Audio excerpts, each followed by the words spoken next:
أعوذ بالله من الشيطان الرجيم. بسم الله الرحمن الرحيم. إن الحمد لله نحمده ونستعينه ونستغفره ونتوب إليه ونعوذ بالله من شرور أنفسنا ومن سيئات أعمالنا، من يهده الله فلا مضل له ومن يضلل فلا هادي له. أشهد أن لا إله إلا الله وحده لا شريك له، وأشهد أن محمدا عبده ورسوله صلى الله عليه وسلم تسليما كثيرا. أما بعد، د کوچنیو سورتو د تفسیر دوهمه پته. محترم ورونو، السلام علیکم ورحمة الله وبرکاته.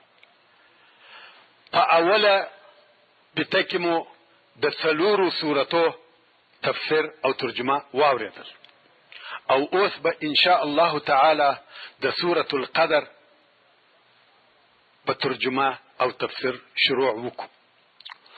سورة القدر په مکه مکرمه کې نازل شوی دی، 15 آیات او یو رکوع لري. د قرآن مجید د تلاوت په حساب 9 نمبر سورت دی، او د نزول په حساب 15 نمبر سورت دی. د عبسه تر سورت ورسته نازل شوی دی.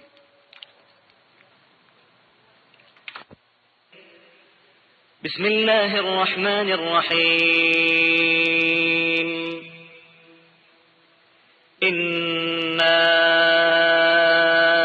أنزلناه في ليلة القدر وما أدراك ما ليلة القدر. ليلة القدر خير من 1000 شهر. تنزل الملائكة والروح فيها بإذن ربهم من كل أمر. سلام هي حتى مطلع الفجر.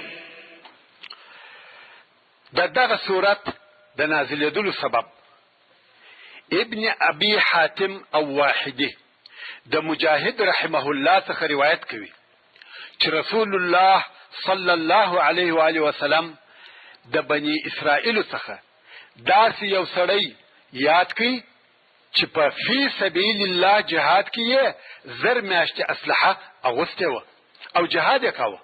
مسلمانان دغه کار څخه په تعجب کې سوه. نو الله جل جلاله دغه آیاتونه نازل کړه. إنا أنزلناه في ليلة القدر وما أدراك ما ليلة القدر. ليلة القدر خير من 1000 شهر. يعني ليلة القدر تر هغه 1000 میاشتو چې دغه سړي په فی سبیل الله جهاد کې اسلحه اغوسته و ښه او بهتره ده. ابن جریر د مجاهد رحمه الله څخه روایت کوي چې په بنی اسرائیل کې یو سړی و. د شپې به تر سهار عبادت کاوه او د ورځې به تر ماښامه د دشمن سره جهاد کاوه. دغه د شپې عبادت او د ورځې جهاد یې 1000 میاشتې وکړه. الله جل جلاله د رسول الله صلی الله علیه و آله وسلم د امت دپاره دغه آیات شریف نازل کړي. ليلة القدر خير من 1000 شهر. يعني د ليلة القدر عبادت تر هغه 1000 میاشتو تر جهاد او عبادت ښه او بهتر دی کم چې دغه سړي کړی دی. اوس د مبارکو آیاتو د الفاظو یا تحت اللفظ ترجمه ته متوجه سي. بسم الله الرحمن الرحیم. إنا بشک موږ انزلناه نازل کړی مو دی دغه قرآن فی لیلة القدر پشپا د قدر کښې. وما ادراک او ته څه شي پوه کړې ما لیلة القدر چې څه شي ده شپه د قدر. لیلة القدر شپه د قدر خیر ښه او بهتره ده من تر 1000 شهر 1000 میاشتو. تنزلو نازلیږي راکښته کیږي الملائکة ملائکه والروح او جبریل علیه السلام فيها په دغه شپه کې باذن په امر او اجازه ربهم د رب د دوی من کل امر د پاره د هر کار سلام سلامتیا ده هي دغه شپه ده حتی مطلع تر راختلو پورې الفجر د سهار یا تر سپیدو چاودلو پورې. په دغه صورت کې د قرآن مجید د نزول د شروع کېدلو بیان کیږي. په دغه صورت کې پر ټولو ورځو او میاشتو د لیلة القدر د فضیلت بیان کیږي، ځکه په دغه شپه کې هغه الهي انوار او تجلیات سته. په دغه شپه کې هغه رباني فیوضات سته کوم چې الله جل جلاله یې پر خپل مؤمنو بندگانو اوروي. دا هم په سبب د برکت او تکریم د نزول د قرآن کریم، ځکه قرآن کریم د لیلة القدر په شپه د لوح محفوظ څخه د دنیا و آسمان ته نازل شوی دی. همدارنګه په دغه صورت کې د لیلة القدر په شپه تر سپیدو چاودلو پورې د ملائکو د نزول بیان کیږي. سبحان الله، دا څنګه او څونه عظیم القدر شپه ده. د لیلة القدر شپه د الله جل جلاله په نیز تر زرو میاشتو ښه او بهتره ده. اوس د مبارکو آیاتو و پوره ترجمه او تفسیر ته متوجه سي.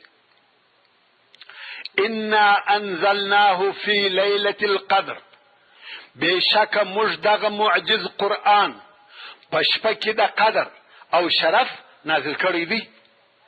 دغه شپه ته لیلة القدر د دې د عظمت او شرف په سبب وویل سوه او د قرآن د نازلېدلو څخه مقصد دا دی چې ټول قرآن مجید په دغه شپه کې د لوح محفوظ څخه د دنیا و آسمان ته نازل کړ سو او بیا د هغه ځای څخه مځکې ته په 23 کال کې جبرئیل علیه السلام نازل کړی دی.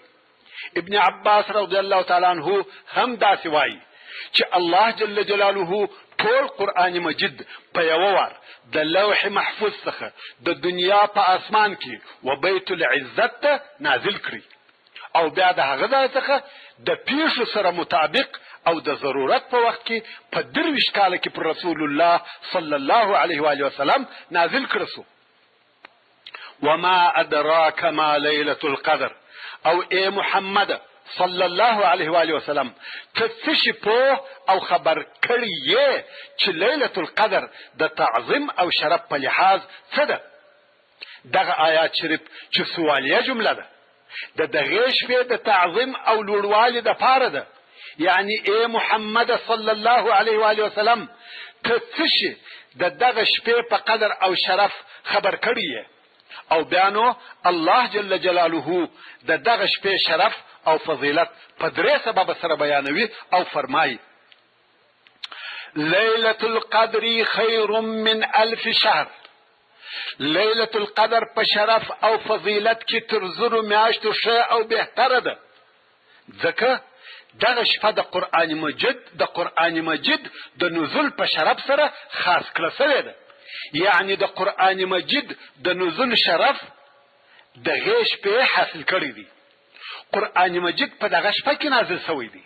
مفسرین وایي په لیلة القدر کې صالح عمل د هغه زرو میاشتو تر صالح عمل بهتر دی چې په هغو کې لیلة القدر نه وي. لکه مخکې چې مو وویل د بني اسرائیلو څخه یو سړي 10 میاشتې پرله پسې اسلحه اخیستې وه او فی سبیل الله جهاد یې کاوه. رسول الله صلی الله علیه و آله وسلم او مسلمانان دغه خبر په اوریدلو سره په تعجب کې سوه او رسول الله صلی الله علیه و آله وسلم د خپل امت د پاره هم دغه ډیر عمل امید درلودي. نو یې وویل: یا رب، زما د امت عمر دي د نور امتو تر عمر لږ او کوتاه ګرځولې دي، نو ځکه یې عملونه هم لږ دي. نو الله جل جلاله د صلی الله علیه و آله وسلم او د امت ته لیلة القدر ورکړه او ورته وی فرمایل: لیلة القدر ستا او ستا د امت د پاره تر هغه زرو میاشتو ښه او بهتره ده کوم چې هغه سړي جهاد پکښې کړی وو. مجاهد رحمه الله وایي په لیلة القدر کې ښه عمل لمونځ او روژه د زرو میاشتو تر ښه عمل لمانځه او روژې بهتر دي. دا د لیلة القدر د فضیلت اول سبب چې د لیلة القدر عبادت د زرو میاشتو تر عبادت ښه او بهتر دی. او بیا الله جل جلاله فرمایي تنزل الملائکة والروح فيها بإذن ربهم من كل امر. ملائکه او جبريل عليه السلام په دغه شپه کې د الله جل جلاله په امر ومځکې ته راکښته کیږي د پاره د هر هغه کار چې د راتلونکي کال د پاره ټاکل کیږي او مقرریږي. یعنی د عالم د نظام د پاره چې کوم کارونه په راتلونکي کال کې مقدر وي د هغه کارو د تعینولو او عملي کولو د پاره ملائکه او جبريل عليه السلام راکښته کیږي. دا هم د دغه شپې د فضیلت د پاره دوهم سبب سو چې ومځکې ته د ملائکو او جبريل عليه السلام د نزول شپه ده. او د فضیلت دریم سبب د الله جل جلاله دغه قول دی چې فرمایي سلام هي حتى مطلع الفجر. امان او سلامتیا ده د هر آفت څخه یا خو دغه شپه د آفات او بلیاتو څخه امان او سلامتیا ده. د دغه ورځې د سهار څخه د هغه بلې ورځې تر سپېدو چاودلو پورې ملائکه پر مؤمنانو سلام وایي. او الله جل جلاله په دغه شپه کې د انسانانو د پاره بل خیره بل شی نه مقدر کوي. دغه شپه د امن، هوسایي، آرام، تسکین د زړه د خوشحالۍ شپه ده. په دغه شپه کې د الله جل جلاله خاص بندگان په یو عجیب او غریب لذت او حلاوت سره په خپل عبادت مشغول او مصروف وي او د هغه عبادت څخه ډیر زیات خوند اخلي. او دا د هغه خیر او برکت او نزول رحمت اثر دی چې د ډیرو ملائکو د راکښته کېدلو څخه په وجود راځي. دا دې هم درته معلومه وي چې دغه د لیلة القدر شپه د روژې په میاشت او په وروستنیو لسو شپو کې وي. خاصتا د دغه لسو شپو په طاق شپو کې د لیلة القدر امکانات ډیر زیات دي او په طاق شپو کې یې لټول پکار دي. او د 28 پر شپه ډیر زیات ګمان کیږي. والله اعلم. علماء کرام وایي د قدر شپه د همیش د پاره په اخرو لسو او په کم معین تاریخ پورې نه ده خاصه. امکان لري چې په یو روژه کې دي په یو شپه او په بل روژه کې دي په بل شپه کې وي. نو مؤمن مسلمان باید د مبارک روژې ټوله میاشت د خپل رب په عبادت سره تیر کړي. د الله جل جلاله په فضل او توفیق سره د سورة القدر ترجمه او تفسیر پای ته ورسېدل او اوس به ان شاء الله تعالی د سورة البینه په ترجمه او تفسیر شروع وکم. وما توفیقی الا بالله وهو السمیع العلیم. سورة البینه په مدینه منوره کې نازل شوې ده. سورة البینه 8 آیات او یو رکوع لري. د قران مجید په تلاوت کې 8 نمبر سورت دی او د نزول په حساب 3 نمبر سورت دی. د الطلاق تر سورت ورسته نازل شوی دی او هغه داسې دی. بسم الله الرحمن الرحيم. لم يكن الذين كفروا من أهل الكتاب والمشركين منفكين حتى تأتيهم البينة. رسول من الله يتلو صحفا مطهرة فيها كتب قيمة. وما تفرق الذين أوتوا الكتاب إلا من بعد ما جاءتهم البينة. وما أمروا إلا ليعبدوا الله مخلصين له الدين حنفاء ويقيموا الصلاة ويؤتوا الزكاة وذلك دين القيمة. إن الذين كفروا من أهل الكتاب والمشركين في نار جهنم خالدين فيها أولئك هم شر البرية. إن الذين آمنوا وعملوا الصالحات أولئك هم خير البرية جزاؤهم عند ربهم جنات عدن تجري من تحتها الأنهار خالدين فيها أبدا رضي الله عنهم ورضوا عنه ذلك لمن خشي ربه. سورة البینه چې سورة لم یکن هم ورته ویل کیږي. په دغه سورت کې د درو موضوعاتو په باره کې بحث کیږي. اول د رسول الله صلی الله علیه و آله وسلم د رسالت په مقابل کې د کتابي کفارو دریځ او موقف. دوهم په صدق او اخلاص سره د الله جل جلاله عبادت کول. دریم په آخرت کې د نیک عملو او بد عملو د عمل نتیجه او د ورتګ ځای. لومړی د مبارکو آیاتو د الفاظو یا تحت اللفظ ترجمه ته متوجه سي. بسم الله الرحمن الرحیم. لم یکن نوه الذین هغه کسان کفروا چې کافران سوي دي من اهل الكتاب د کتابانو څخه والمشرکین او د مشرکانو څخه منفکین جلا کېدونکي حتی تر هغو پورې تأتیهم چې راغلی دوی ته البینة روشانه حجت. دغه روشانه حجت یا دلیل څه شو؟ الله جل جلاله راشي او فرمایي رسول من الله، رسول دی د طرفه د الله، یتلو چلولی دغه رسول یا وایي دغه رسول صحفا صحیفه مطهرة پاکی سوی د باطل څخه فیها په دغه صحیفو کې کتب احکام دي قیمة چې هیڅ کوږوالی او خطا پکښ نسته.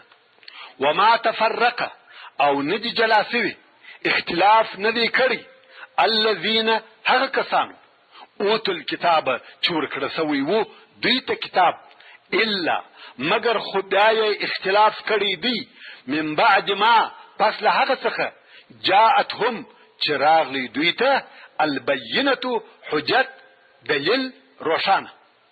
وما امروا حال دا چې دغه کتابیان نو امر کړی سوی الا مگر امر کړی سوی و لیعبدوا الله چې عبادت کوي د الله مخلصین خالص او په اخلاص کوي له دغه الله لره الدین عبادت حنفاء راګرځیدون کی وی د ټولو باطلو ادیانو څخه وحق دین ته د اسلام ويقيم الصلاه او امر کرسوی و چې لمونځ به د خپل ټولو حقوق سره ادا کوي ويؤتو الزکات او ورکوي به زکات وذالک او دغه اخلاص او عبادت دین القیمه دین مستقیم دی. ان الذين بشک هغه کسان کفروا چې کافران سوي دي من اهل الكتاب د کتابیانو څخه والمشرکین او د مشرکانو څخه فی نار جهنم په اور کې د دوزخ دي خالدین فیها همیشه به په دغه اور کې د جهنم. اولئک دغه کافران که کتابیان وي که مشرکان هم دوی شر البریه ډیر بد د خلقو دي. ان الذين بشک هغه کسان آمنو چې ایمان راوړي دي وعملوا الصالحات او کړي دي ښه عملونه اولئک دغه کسان هم دوی خیر البریه ډیر ښه د خلقو دي. جزاؤهم جزاء او بدله د دوی عند ربهم پنیز د رب د دوی جنات عدن جنتونه د اوسېدلو دي تجری بهیږي من تحتها لاندې تر قصرو دغه جنتو الانهار ولی خالدین فیها همیشه به دوی په دغه جنتو کې ابدا تر ابدا تل تر تل. رضی الله راضی به الله عنهم د دوی څخه ورضو او راضی به دوی عنه د الله جل جلاله څخه. ذالک دغه درجه او نعمتونه لمن هغه چا لره دي خشیه ربه چې د خپل رب څخه بیریدلی دی.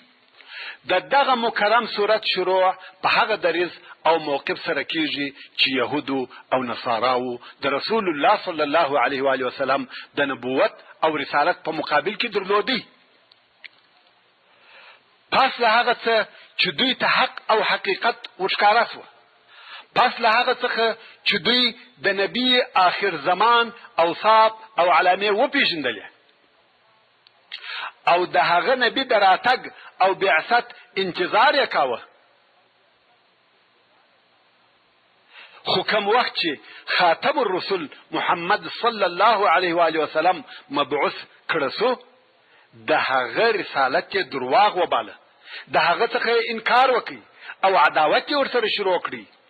او بیا په دغه صورت کې د ایمان د عنصرو څخه د یو ډېر مهم عنصر په باره کې خبرې کیږي چې هغه خاص او خاص د الله جل جلاله د پاره د عبادت خاصول او اخلاص دی. دا داسې عنصر دی چې د ټولو دیانتو پیروان په دغه اخلاص سره امر کړی شوي دي. د هر آسماني دین تابعین او پیروان په دې سره امر کړی شوي دي چې په ټولو اعمالو اقوالو او افعالو کې به ستاسې توجه او قصد یوازې او یوازې الله جل جلاله لروي. بیا هم په دغه صورت کې د هغه مجرمینو چې د اهل کتاب او مشرکانو څخه کافران شوي دي حال او نتیجه بیانېږي چې دوی بدترین د مخلوقاتو دي او همیشه د دوزخ په اور کې دي. همدارنګه په دغه صورت کې د نیک عمله او صالحو مؤمنانو حال او نتیجه بیانېږي چې دوی بهترین د مخلوقاتو دي، همیشه او تل تر تله د انبیاء، صدیقین، شهدا او صالحین سره په جنات النعیم کې اوسېږي. دا د دوی د هغه عبادت او اخلاص اجر او ثواب دی چې د رب العالمین د پاره یې کاوه. اوس د مبارکو آیاتو و پوره ترجمه او تفسیر ته متوجه شي. لم يكن الذين كفروا، یعنی نو هغه کسان چې کافران سوي دي او انکار کوي. دغه کافران او منکران څوک دي؟ الله جل جلاله یې راشي او فرمایي من اهل الكتاب والمشرکین، د اهل کتاب څخه چې يهود او نصارا دي او د مشرکانو څخه چې د ډبرو او بوتانو عبادت کوونکي دي. منفکین جلا کېدونکي او پریښوونکي خپل کفر لره حتی تأتیهم البینه، تر څو چې و دوی ته ښکاره او روښانه دلیل او حجت راغلی چې هغه د رسول الله صلی الله علیه و آله وسلم بعثت دی. نو ځکه الله جل جلاله پسې فرمایي رسول من الله، یعنی دغه واضحه حجت او دلیل د محمد صلی الله علیه و آله وسلم رسالت دی چې د الله جل جلاله د طرفه د بندگانو د لارښوونې دپاره راولېږل سو. یتلو صحفا مطهره، چې د یاد څخه و دوی ته داسې صحیفې وایي چې د باطله څخه پاکې دي. د صحیفو څخه مقصد هغه کاغذونه دي چې قرآن مجید پکښې لیکل کېدی. څرنګه چې رسول الله صلی الله علیه و آله وسلم امي و، ویل او لیکل یې نه وزده، نو یتلو وویل سوه، یعنی د یاد څخه یې وایي. فیها کتب قیمه، په دغه صحیفو کې داسې مستقیم احکام دي چې هیڅ کوږوالی پکښې نشته. داسې احکام دي چې حق یې د باطل څخه جلا کړی دی. په وروستني آیات شریف کې الله جل جلاله هغه اهل کتاب یادوي چې ایمان یې نه دی راوړی او فرمایي وما تفرق الذين اوتوا الكتاب الا من بعد ما جاءتهم البینه، یعنی یهود او نصاراو د محمد صلی الله علیه و آله وسلم په باره کې اختلاف نه دی کړی مگر پس له هغه څخه چې و دوی ته داسې ښکاره دلیل راغلی چې د رسول الله صلی الله علیه و آله وسلم د رسالت پر صدق یې دلالت کاوه، او دوی ته دا ور معلومه سوه چې دا هغه وعده سوی نبی دی چې د دوی په کتابو کې ورته ذکر سوی دی. په دغه آیات شریف کې د اهل کتاب بدی بیانېږي د دوی د جنایت لویوالی معلومیږي، ځکه آیات شریف دا راوښول چې د دوی انکار او اختلاف پس له هغه څخه و چې و دوی ته حق ور معلوم سو. رسول الله صلی الله علیه و آله وسلم یې په خپلو ټولو علامو سره وپېژندی. دلته نو دوی ته د انکار دپاره هیڅ عذر او دلیل نه و پاته. په تسهیل التنزیل کې وایي چې دا د یو کتاب نوم دی. یهودو او نصاراو د رسول الله صلی الله علیه و آله وسلم په نبوت او رسالت کې اختلاف نه دی کړی، مګر پس له هغه څخه چې دوی په دې پوه سوه چې دغه د ده صلی الله علیه و آله وسلم رسالت حق دی. سبحان الله. دا ورته معلومه سوه چې د رسول الله صلی الله علیه و آله وسلم رسالت حق دی، نو یې انکار وکړي. او په دغه تلاوت شوي آیات شریف کې چې یوازې اهل کتاب ذکر سوه نه مشرکان، د هغه سبب دا دی چې کتابیانو ته د رسول الله صلی الله علیه و آله وسلم د رسالت او نبوت رښتیاوالی ور معلوم و، ځکه د دوی په کتابو کې د رسول الله صلی الله علیه و آله وسلم د رسالت او د هغه د علامو پوره ذکر او بیان موجود و.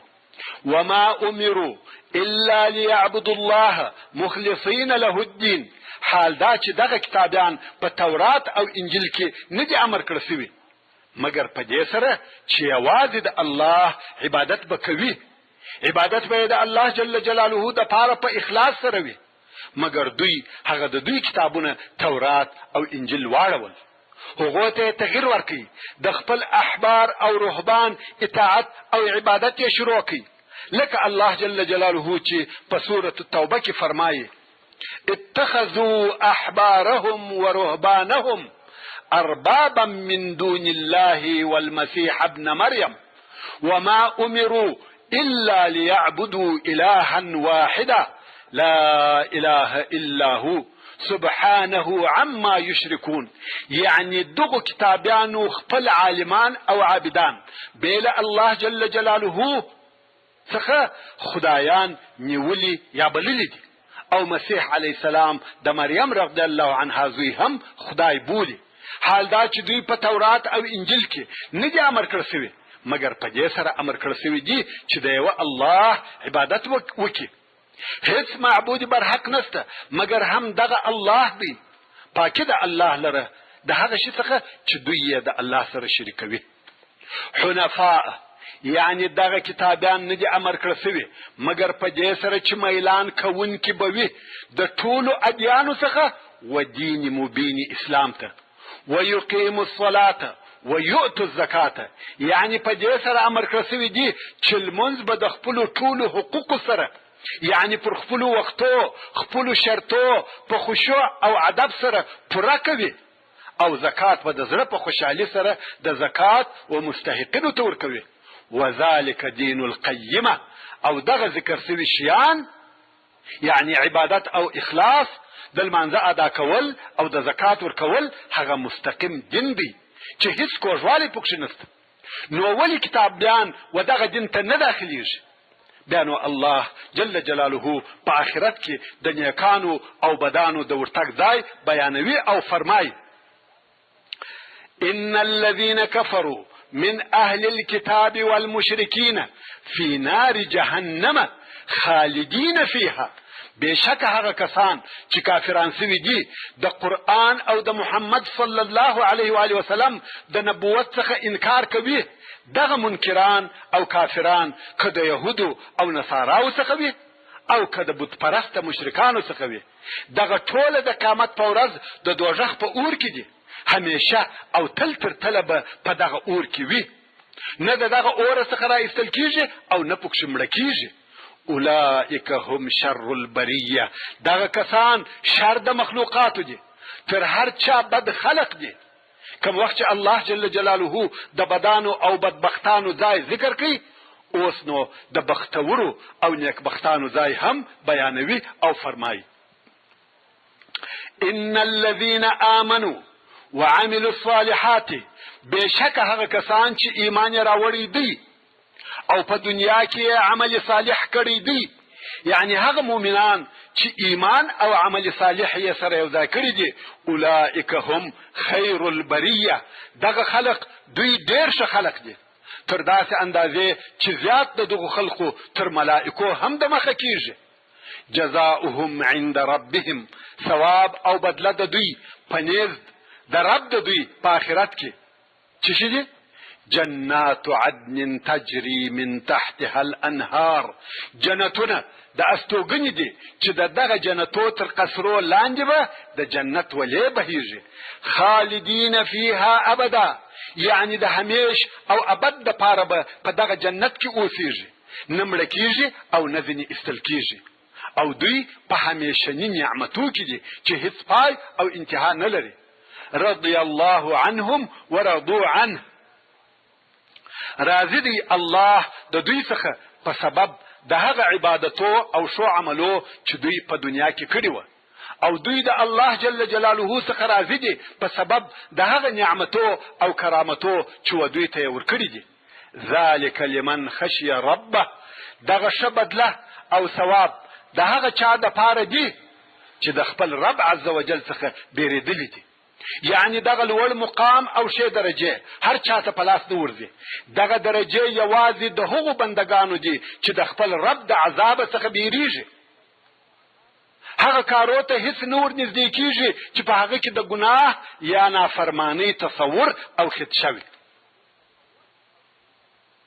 متوجه اوس اخلاص د عبادت مغز دی په حدیث قدسی کې راغلی دی الله جل جلاله فرمایي زه د شرک څخه تر غنیانو غنیم که چا یو عمل وکي او په هغه کې ماته بل څوک شریک کړي دی او د شرک به سره پرېږدم علماء کرامو ټول عملونه و درې قسمه ته ویشلي دي مامورات یعنی هغه کارونه چې یو مسلمان د هغو په کولو مکلف دی منهیات یعنی هغه کارونه چې یو مسلمان د هغو د کولو څخه منع دی مباحات یعنی هغه کارونه چې کول او پرېښول یې دواړه جائز او روا دي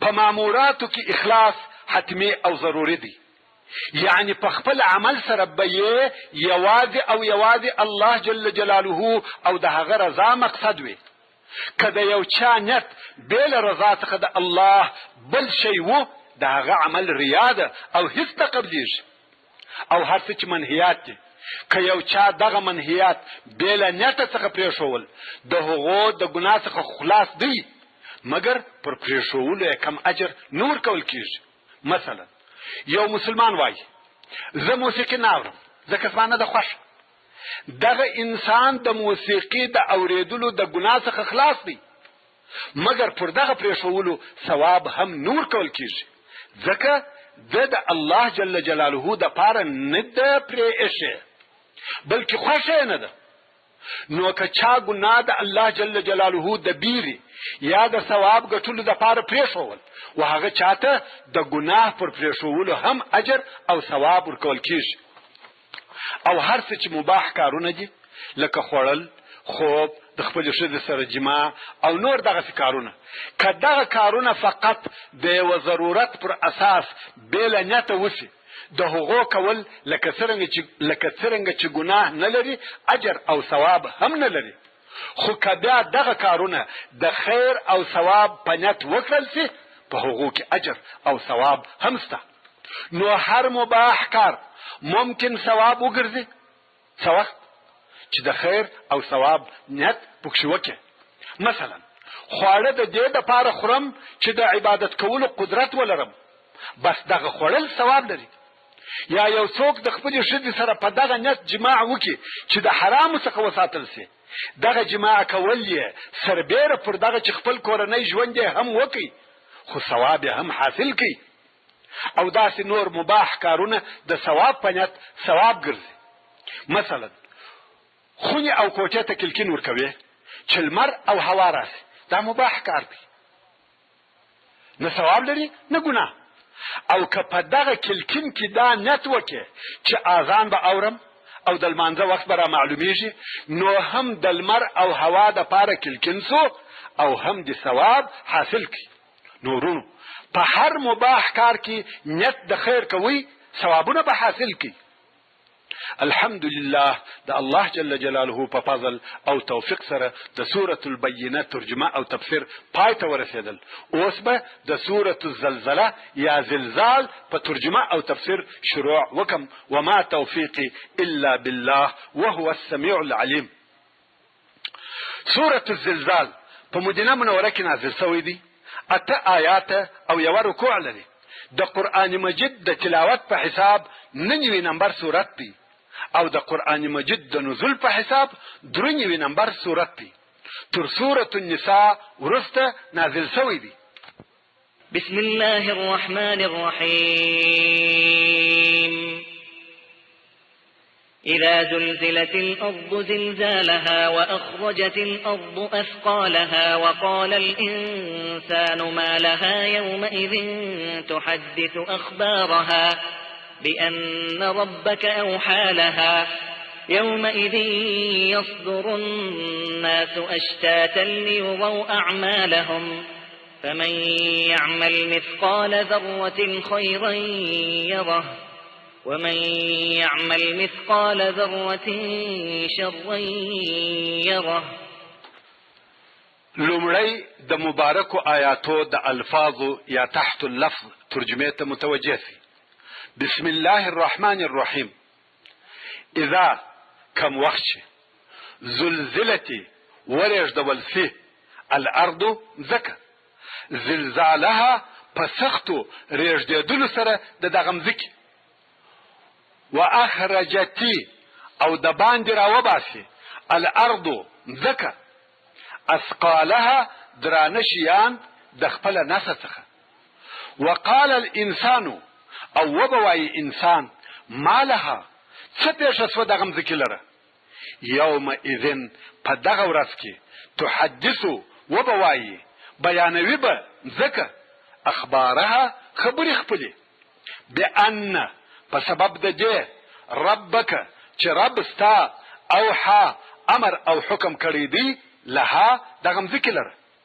یومئذ په دغه ورځ کې یصدر الناس وبګرځي خلق اشتاتن ټولی ټولی یا ډلې ډلې لیرو چې وروښول سي دوی ته اعمالهم عملونه د دوی. فمن يعمل پس هغه څوک چې عمل کوي مثقال ذره په اندازه د یوې ذرې خیرا د خیر او نیکی یره وبویني جزا د هغه. ومن يعمل او هر هغه څوک چې عمل کوي مثقال ذره په اندازه د یوې ذرې شرا د شر او بدی یره وبویني سزا د هغه. د زلزال صورت په مدینه منوره کې نازل شوی دی مګر اسلوب او طریقه د بیان یې د هغه صورتو سره مشابه ده کوم چې په مکه مکرمه کې نازل شوی دی. ځکه په دغه صورت کې هم د قیامت د ورځې سختی او تکلیفونه بیانېږي. په دغه صورت کې هغه سخته او شدیده زلزله بیانېږي کومه چې د سور د شپېلې د دوهم وار په پکولو سره پیښیږي چې ټول لوړ لوړ تعمیرونه او جګ جګ غرونه به اوار او سره یو شي سي او داسې عجب او نادره کارونه به پیښ سي چې انسان به په حیرت او دهشت کې واچوي. ځکه به د خپل نسه څخه هغه مړه سوي انسانان راغورځوي. ځکه به د خپل نسه څخه د سرو او سپینو زرو د جواهراتو او ملغلرو هغه ګران قیمته خزانې راغورځوي. ځکه به پر هر انسان د هر هغه عمل شاهدی ادا کوي چې دغه انسان د مځکې پر مخ کړی وي. ځکه به وایي په فلانی ورځ دې دغسې او دغسې وکړه چې دغه کارونه ټول د هغه عجایباتو څخه دي چې دغه د بیرې او هیبت په ورځ د قیامت په سخته او شدیده ورځ کې پیښیږي. په دغه صورت کې هغه حالات بیانېږي چې خلق و نیکبخته او بدبخته ته ویشل کیږي او بیا به د محشر د میدان څخه جنت یا دوزخ ته بیول کیږي. اوس د مبارکو آیاتو و پوره ترجمه او تفسیر ته متوجه سي. بسم الله الرحمن الرحیم. اذا زلزلت الارض زلزالها کم وخت چې وریږدي مځکه په شدیدو ریږدېدلو سره د مځکې دا د قیامت او د سور د شپېلې د دوهم وار په کلو ورځ ده. الله جل جلاله به ټوله مځکه په سختو او بیرونکو زلزلو سره ورېږدوي چې د دغه زلزلو د تاثیر څخه به هیڅ تعمیر، غر، ونه او نور شیان د مځکې پر مخ روغ او سالم نسی پاته. ټول لوړ او کښته به سره برابر او یو شی سي. د حشر او نشر میدان به لکه ارغوي یو برابر وګرځي. واخرجت الارض اثقالها، او مځکه به د خپل نس څخه درانه شیان راوباسي. یعنی په دغه وخت کې به مځکه ټول هغه شیان چې د دې په نس کې وي لکه مړي او خزانه د باندې راوغورځوي. سره او سپین زر، جواهرات او ملغلرې به ټول راوغورځوي، خو د اخیستلو دپاره به یې څوک نه وي. ټول خلق به ورته ګوري چې دغه قیمتي یا ګران قیمته شیان چې همیشه به پر هغو جنګونه کېدل څونه بې قدره پراته دي. په حدیث شریف کې راغلي دي چې مځکه به د خپلې سینې خزانې د عمودو او استوانو پر قسم سره او سپین زر راوغورځوي. قاتل به وایي د دغه دپاره ما قتل وکړي، د صلې رحمي پرې کوونکی به وایي د دغه په خاطر ما صلې رحمي قطعه کړې وه. غل به وایي د دغه په سبب زما لاس پریسو، او د دغه خزانو څخه به هیڅوک هیڅ شی نه اخلي، دغسې به تر تېرېږي. وقال الانسان ما لها، او انسان به د دغه خطرناک حالت په لیدلو سره په تعجب او وارخطایي سره وایي مځکې ته څه پېښه ده چې په دغسې زور او شدت سره ریږدي او د خپل نس شیان راغورځوي. یومئذ تحدث اخبارها، په دغه خطرناک ورځ کې چې د قیامت ورځ ده مځکه به خبرې کوي او هغه د خیر او شر کارونه چې د دې پر مخ سوي وه هغه به بیانوي. پر هر انسان به د هغه کارو شاهدي ادا کوي چې ده د مځکې پر مخ کړي وه. د ابو هریره رضی الله تعالی عنه څخه روایت دی چې رسول الله صلی الله علیه و آله وسلم دغه آیات شریف تلاوت کوي. یومئذ تحدث اخبارها، او بیا یې وفرمایل آیا تاسې خبر یاست چې د مځکې اخبار څه شي دي؟ صحابه کرام وویل الله او رسول الله ښه خبر دي. رسول الله صلی الله علیه و آله وسلم وفرمایل د مځکې اخبار دا دي چې پر هر نر او ښځې به په هغه څه سره شاهدي ادا کوي چې دوی د مځکې پر مخ کړي وي. مځکه به وایي دغه سړي یا دغه ښځې په پلاني ورځ دغسې او دغسې وکړه. دغه د مځکې اخبار دي. که چا ښه پر کړي وه هم یې بیانوي، که یې بد پر کړي وه هم یې بیانوي. مځکه به وایي فلاني سړي پر مال مونځ کړی دی او فلاني سړي غلا یا زنا را باندې کړې ده، او داسې نور ټول اعمال به بیانوي. تاسې به و دې کار ته تعجب کوئ، خو په دې کې هیڅ د تعجب ځای نشته، ځکه نن ورځ مخلوق انسان کولای شي چې پر یوه نازک سیډي ستا ویناوې او تصویرونه ټول ثبت او ټیپ کړي. آیا د انسانانو خالق نشي کولای چې ستا ټوله ویناوې او کړه وړه پر مځکه ټیپ کړي؟ بلکې رب عز وجل پر هر څه قادر دی. ان الله على كل شيء قدير. بأن ربك اوحى لها، یعنی مځکه دغه اخبار بیانوي په سبب د دې چې ستا رب امر او حکم کړی دی دغه مځکې لره په بیانولو سره د حالاتو. الله جل جلاله مځکې ته اجازه ورکوي چې ټول هغه کارونه بیان کړي چې د دې پر مخ سوي دي. نو مځکه به د ګناهکاره او نافرمانه څخه شکایت کوي او د هغه بد عملونه به بیانوي. د صالح او نیکوکاره به شکریه ادا کوي او د هغه به ښه وایي والله على كل شيء قدير. یومئذ یصدر الناس اشتاتا، په دغه ورځ کې به وګرځي خلق ټولی ټولی. د دې څخه مقصد دا دی د قیامت په ورځ چې خلق د قبرو څخه راووځي، د محشر پر میدان به هره ډله جلا ولاړه وي. دا د شرابیانو ډله ده، دا د زناکارانو ډله ده، د ظالمانو، د غلو، د هر چا ډله به جلا جلا ولاړه وي. بالعکس علما، متقین، شهدا، صالحین دا بیا جلا ولاړ. یا دا چې دغه آیات شریف مقصد دا دی کوم وخت چې انسانان د حساب او کتاب څخه خلاص شي نو د بیرته راګرځېدلو په وخت کې به ډلې ډلې وي. د جنتیانو ډلې به جلاوي او د دوزخیانو ډلې به جلاوي، هر ډله به پر خپل طرف رهي وي. لیروا اعمالهم، د پاره د دې چې وویني جزا او نتیجه د عملو د دوی. فمن يعمل مثقال ذره خيرا يره، پس هغه څوک چې د یوې ذرې پر اندازه د خیر عمل کوي د هغه جزا به وویني. ومن يعمل مثقال ذره شرا يره، او هر هغه څوک چې د یوې ذرې پر اندازه د شر او بدی عمل کوي د هغه سزا به وویني. ابن حاتم د سعید ابن جبیر رضی الله تعالی عنہ څخه روایت کوي چې وایي کوم وخت چې دغه آیات شریف نازل سو ويطعمون الطعام على حبه مسكينا ويتيما واسيرا، مسلمانانو داسې فکر کاوه چې ودوی ته د لږ شي په خیراتولو ثواب نور کول کیږي، او د مسلمانانو بلې ډلې بیا داسې ګمان کاوه چې دوی ته پر کوچنیو ګناهو ملامتي نه ویل کیږي. مثلا لږ او کوچنی درواغ، یا یوې نامحرمې ښځې ته یو وار کتل، یا لږ غیبت کول، او د دې په مثل سره نور کوچنی ګناهونه پروا نه لري، ځکه الله جل جلاله د اور وعده پر لوی ګناهو کړې ده. نو الله جل جلاله د دغه دواړو ډلو په باره کې دغه آیاتونه نازل کړه. فمن يعمل مثقال ذره خيرا يره ومن يعمل مثقال ذره شرا يره. د الله جل جلاله په فضل او توفیق سره د سورة الزلزال یا سورة الزلزله لطفا فتا واړه